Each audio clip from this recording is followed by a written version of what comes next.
Hey guys, good morning, afternoon, I don't know, it's just morning. I wanted to get out here and shoot a video on the idea of controlling your mind.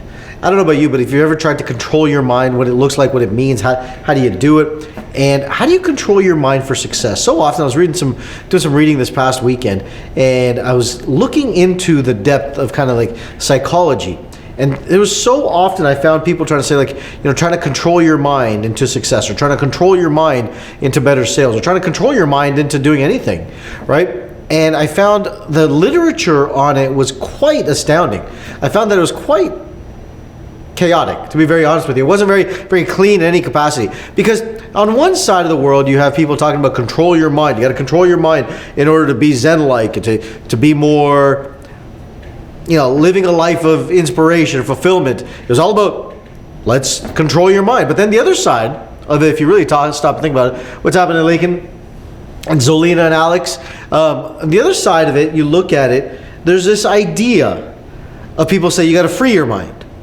Right? So I just want to take this for a second to get this, to understand this. On one side, you have a group of people that say you got to control your mind in order to be successful. And then you have another side of the people that sit and say you have to free your mind in order to be successful.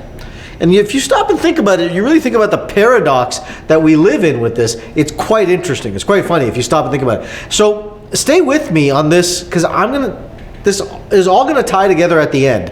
And if you're watching the replay and you're going to try and scroll to the end to try and get the gist of it, it's not going to make sense either. Because this video is designed as an understanding of how this whole thing works. Because really, what I call the need to controlling your mind is the dopamine grip, right? It's the dopamine grip that lives within you. And the dopamine grip is really the dopamine and epinephrine grip.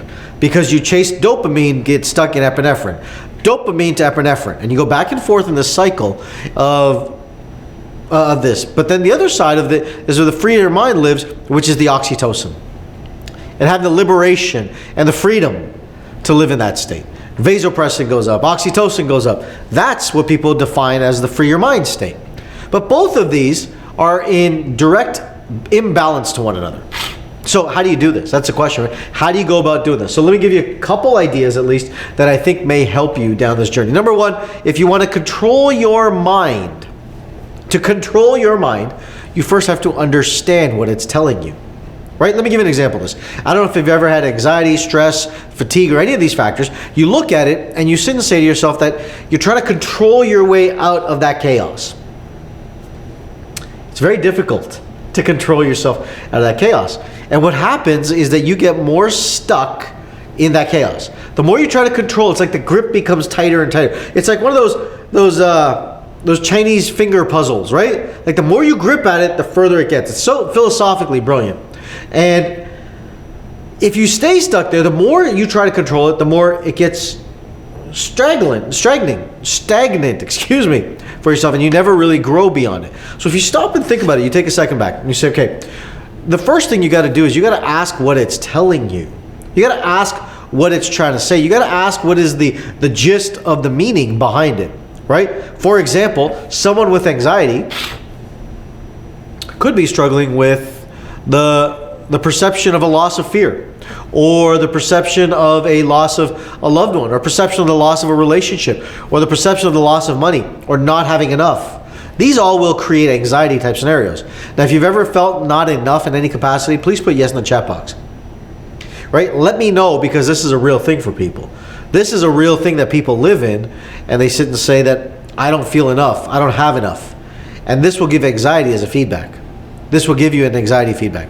And if that's the case, then you realize that your psychology is trying to tell you something. Pardon me, my nose in this room sometimes gets a little clogged, but so that I sound very nasally. So you got to understand what it's telling you. But then you got to ask yourself, what is the purpose of it really happening? What is the purpose that it's really going on? What's the purpose of that really taking place right now? Those are the things you got to ask yourself to see what makes sense, right? The second thing I want you to think about inside of this is you got to ask yourself fulfilling questions. And a fulfilling question is not a question that you're looking at and saying, hey, look, how does this make me happy? A fulfilling question is trying to fulfill the equation that's imbalanced. Let me say that again. A fulfilling question is one that's trying to fill the void of something that's imbalanced. So for example, if you sit and say to yourself, well, I don't have any money. I don't have any money. I never have any money. I don't seem to have any money. Instead, if you ask the question, where do I have money? You're going to get a different answer. And in that process, you're going to realize that there's something present in that nothing is missing inside of it, but you're going to realize that there's something present around the idea of your income. Where do you get these fulfilling questions? Where do you get the fulfillment of these questions? You look at it and say, what is this trying to tell me, number one? The second thing, what is it trying to fulfill? Right? Most of us get stuck in the, I'll call it the loop of the, as I said, the dopamine epinephrine loop. But this loop is designed to keep you stuck because you only see things one way versus in multiple ways, in multiple fashions inside of your life. And you don't ask yourself the questions that in essence empower you behind that. So I say that to you because I want you to think about that. How do you ask yourself these fulfilling questions that help you grow, thrive, and make yourself better off? And the third thing I want you to think about, more than anything, is look at the object of your success. What do you define as success? Is it money? Is it relationships? Is it cars? Or whatever it is. Look at what you define as success and then ask yourself, is it yours? And it sounds basic, but it's not. Because what it's telling you is that the entire system, if you're not living in your own premise, if you're not living in your own identity, then what you're going to do is get stuck in someone else's identity. And this is going to lead you down a path, what I call the zone of desperation. This is going to lead you down the zone of where you get more stuck, more chaotic, versus really in the zone of inspiration. Because growth and success live in inspiration, not desperation. However, most people live in desperation thinking that it's inspiration.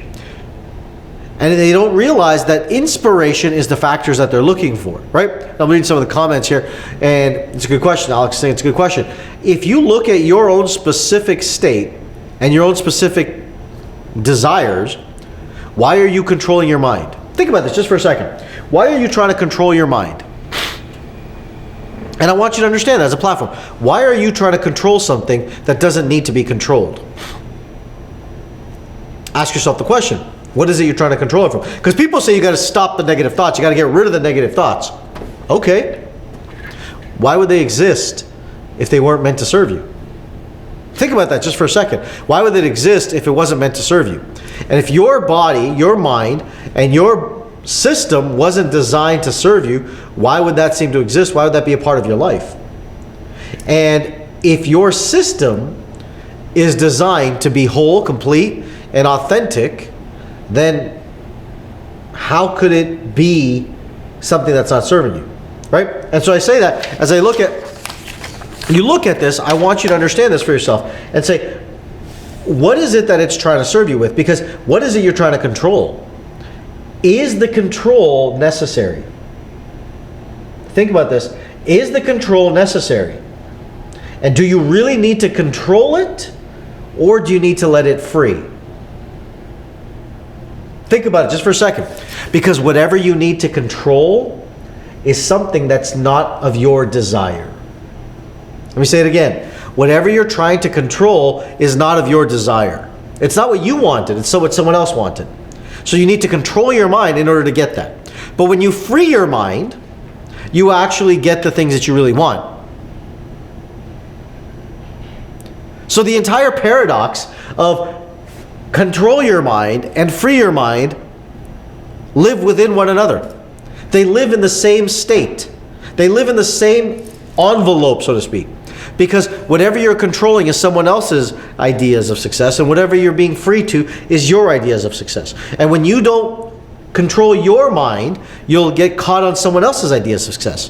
When you live with a free mind, you'll create your own ideas of success. Either way, you're going to have to realize how this all comes together for yourself. Because your psychology is waiting for you not to control or be free. It's waiting for you to be present. And presence exists when your mind is completely open. Not needing to control, not needing to be free. Just in a state of presence.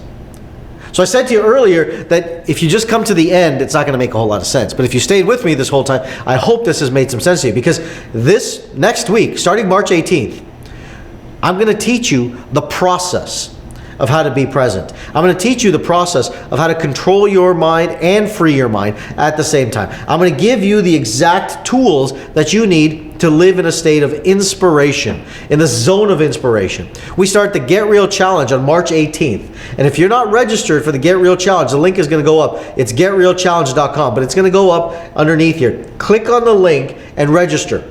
Because in this 5-day challenge, I'm going to take you through processes, tools, and strategies of how to unlock this and change the direction of your life. Because if you do, your life will be completely different. If you get it, you understand it, you won't live with the same premise. You won't be stuck in desperation. You'll move towards inspiration. You'll move to the journey that you want to be in. You'll move to the place that you want to live inside of that state of gratitude. So I'll see you there March 18th. I want to thank you guys for joining me today. Again, I'm Dr. Trivedi. I'll see you guys on another video. Thanks a lot.